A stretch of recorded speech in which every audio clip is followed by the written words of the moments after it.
Hi, I'm Carson Andersen. I'm a graduate student here at the University of Missouri in the Division of Animal Sciences. My research focuses on control of the estrus cycle in beef cows, and today I'll be talking about a new estrus synchronization protocol we've been evaluating in our lab called 7-7 Synch. And more specifically, I'll be going over a large field trial I conducted comparing 7-7 Synch to the 7-day co-sync placebo protocol, looking at pregnancy rates to AI with both conventional and sex-sorted semen. So there are a few challenges when it comes to using fixed-timed artificial insemination as well as sex-sorted semen. So with fixed-timed artificial insemination, cows are going to be beginning the estrus synchronization protocol at varying stages of their estrus cycle. So this means there's going to be variation among their luteal status as well as their follicular development. And this often creates a proportion of cows whose estrus cycles are not effectively synchronized. So in the cows that don't respond to the protocol as expected, these cows may have varying times of estrus expression. So these cows may not express estrus at the time of AI or might have a delayed estrus. And in both of these scenarios, the timing of AI and the timing of ovulation are not optimally aligned. And so this can lead to reduced pregnancy rates in these cows.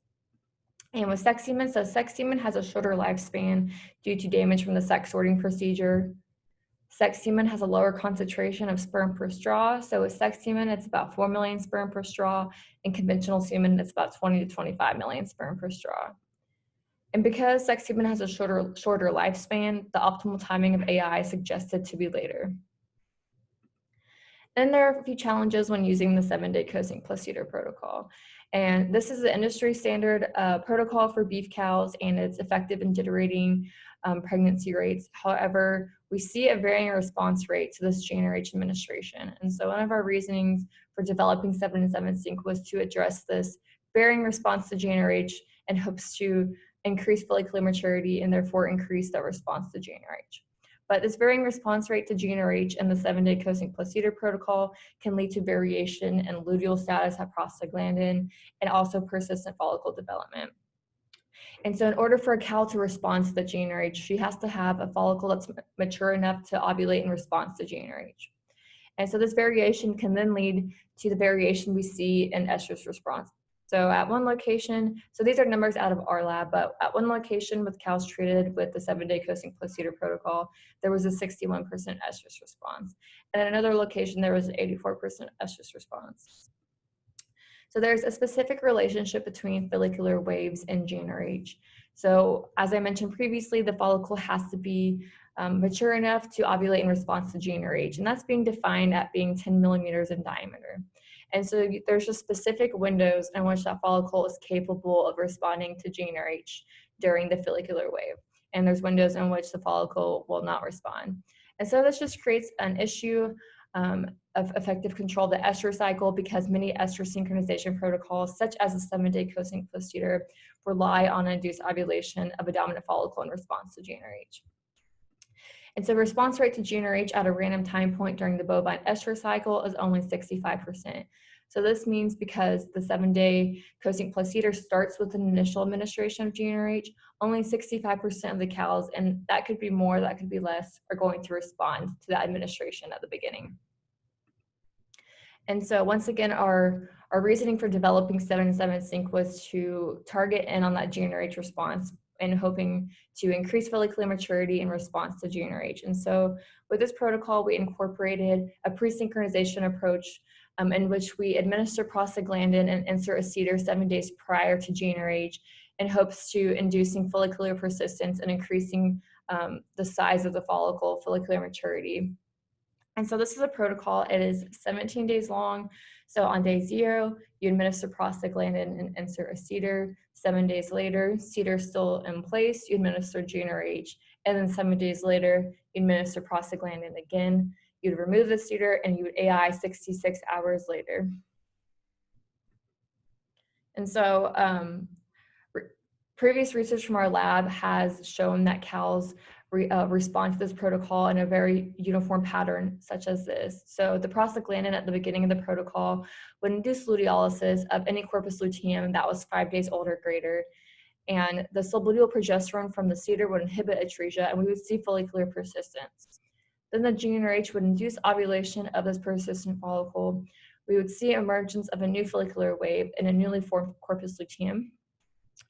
And then the final prostaglandin would induce luteolysis of this newly formed corpus luteum, and ovulation would occur, and we would AI 66 hours later. So here's some preliminary data on how we came about developing 7-7-Sync. So Rachel Bonaker was a previous graduate student in charge of this pilot project, and she compared 4 different synchronization protocols to the 7-day cosync plus CEDAR, which remained as the control protocol. And she took blood samples and performed ovarian ultrasound scans on varying days of the protocol. And the one that had the most promising results was 7-7-Sync. And so we decided to further evaluate this. And here are just some more results from the preliminary data. So on day -10 at GnRH administration, our hopes with 7-7-Sync was to increase follicular maturity. And so 7-7-Sync significantly increased the diameter of the dominant follicle, so an average 13 millimeters in diameter, compared to the 7-day cosync plus CEDAR protocol with an 8.3 diameter of the dominant follicle. And not only is the size suggestive of the follicular maturity, but also the amount of serum estradiol. So a more mature follicle would be secreting more serum estradiol, and that's what we see with cows treated on the 7-7-Sync. And then looking at results for day -3 when we miss their prostaglandin.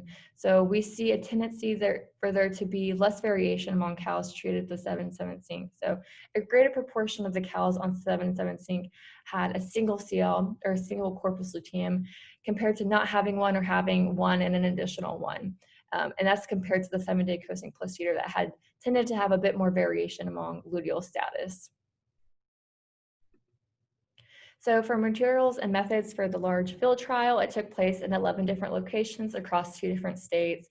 So it took place in South Dakota and Missouri. There was about 1,500 primipairs and multi-pair speed cows. And the cows in the 11 different locations were blocked based on their days postpartum and age, and then randomly assigned to treatment within block.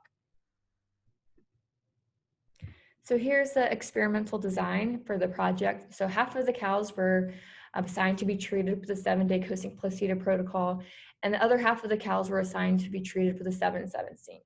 And then within these 2 protocols, half of the cows were assigned to receive conventional semen at AI, and the other half of the cows were assigned to receive sex semen at AI.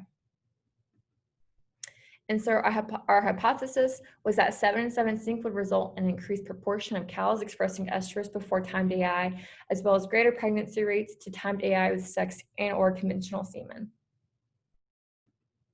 So for estrus detection, we applied EstroTech breeding indicators on day -3 of the protocol, and then estrus response was recorded as a number on a patch activation scoring system of 0, 1, 2, 3, or 4. 0, 3, and 4 were considered estrus, and 1 and 2 were considered non-estrus. And that's just what that looks like. So if 0, 3, and 4, they were considered estrus. So 0 if they were missing the patch, and then 3 or 4 if they had 50 to 100% of the patch activated. And 1 and 2 were considered non-estrus, so if they had 0 to 50% of the patch activated.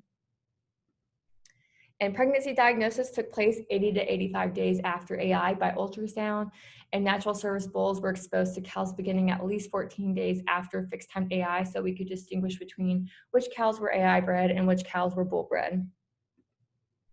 For the statistical analysis, so we use a general linear model to confirm balance across the treatments, and we use a Glimmick's procedure of SAS to evaluate the proportion of cows expressing estrus and pregnancy rate. And so this table shows the location averages across the 11 different locations. So we see the average of days postpartum, body condition score, and age. And so looking at results for estrus expression, so we had a few significant effects and a few tendencies to see effects for estrus expression. And the one that I'll be targeting in on today is this days postpartum by protocol effect. So first, 7-7-Sync was able to significantly increase the proportion of cows expressing estrus prior to timed AI compared to the 7-day cosync plus CEDAR protocol. But in this days postpartum by protocol interaction, so 7-7-Sync resulted in a greater magnitude of improvement among cows in greater days postpartum. And so we know that cows in greater days postpartum are more likely to be cycling at the beginning of the synchronization protocol compared to cows in shorter days postpartum. And then here we see a tendency for there to be an age by protocol interaction. So 7-7 sync, once again, resulting in a greater magnitude of improvement among older cows. And with older cows, we know older cows are going to be, once again, more likely to be cycling at the beginning of the protocol compared to your younger cows. We know the 2- and 3-year-olds are going to be the hardest group to get cycling at the beginning of the protocol. And so this hypothesis that 7-7 sync is primarily advantageous for cows that have resumed cyclicity prior to the initiation of treatment is seen in these two interactions. And so this table just shows the estrus expression across location and treatment. So 7-7 sync had an increase in estrus response, or an increase in the proportion of cows expressing estrus prior to AI compared to the 7-day coasting plus CEDAR protocol. So an overall 82% of the cows expressed estrus prior to AI that were treated with 7-7 sync, compared to 64% of the cows expressing estrus prior to AI on the 7-day coasting plus CEDAR protocol. And now looking at pregnancy rate to AI. So once again, we see this days postpartum by protocol interaction. So 7-7 sync was able to significantly increase pregnancy rate to AI with both conventional and sex-sorted semen, but 7-7 sync resulted in greater magnitude of improvement among cows in greater days postpartum. And once again, that days postpartum, or cows in greater days postpartum, are more likely to be cyclic at the beginning of the protocol. And 7-7 sync is primarily advantageous for those cows because due to the presynchronization approach, we really increase that response to GnRH and have more effective control of the estrus cycle compared to the 7-day coasting plus CEDAR. And so this table shows pregnancy rate across treatment and location. So once again, 7-7 sync resulted in a significant increase in pregnancy rate to AI with both conventional and sex semen. So an overall 72% pregnancy rate to AI with conventional semen, and overall 52% pregnancy rate to AI with sex semen, compared to the 7-day coasting plus CEDAR protocol with an overall 61% pregnancy rate to AI with conventional semen, and an overall 44% pregnancy rate to AI with sex semen. And regardless of treatment, so regardless of the cows were treated with 7-7 sync or the 7-day coasting plus CEDAR, sex semen resulted in significantly lower pregnancy rates than conventional semen, and that's nothing that we were surprised about. So across literature, sex semen typically has lower pregnancy rates than conventional semen. And this chart shows pregnancy rates by expression of estrus. So 7-7 sync had a greater proportion of cows expressing estrus prior to AI, and that's really driving that increase we see in pregnancy rate to AI. And so, and then across treatment, so the cows that express estrus had a greater pregnancy rate to AI compared to the cows that failed to express estrus. And we also see that across literature. So previous studies have indicated that expression of estrus near fixed time AI is associated with greater fertility. And so for the conclusion, so 7-7 sync significantly increased pregnancy rates to fixed timed AI, whether using conventional or sex-sorted semen, and that was really driven by that significant increase in estrus expression prior to timed AI. And 7-7 sync is particularly beneficial among animals that are likely to be cyclic at the start of the synchronization protocol. So once again, thinking about those two interactions, so cows in greater days postpartum and those older cows. And then pregnancy rates are still reduced for sex-sorted semen in comparison to conventional semen. So some frequently asked questions about 7-7 sync. So can 7-7 sync be used in heifers? So use of this protocol in virgin beef heifers has not been evaluated in comparison to other commonly used protocols, such as the 14-day CEDAR, and is not recommended at this time. So we recommend long-term progestin protocols such as the 14-day CEDAR or the 14-day MGA, because those have been extensively evaluated in virgin beef heifers, and we know that the long-term progesterones are very beneficial for heifers that had not started cycling yet. What if I accidentally give GnRH on day 0 instead of prostaglandin? So a switch of the initial hormone administration from prostaglandin to GnRH would alter response. And so in this case, the treatment schedule would just turn into the 7-day coasting plus CEDAR, and you would just have to adjust the planned AI date accordingly. And should I use estrus detection aids? So estrus detection aids, such as the EstroTech breeding indicators that we used in my project, these can aid in important management decisions. So animals that express estrus prior to time AI have a higher likelihood of becoming pregnant.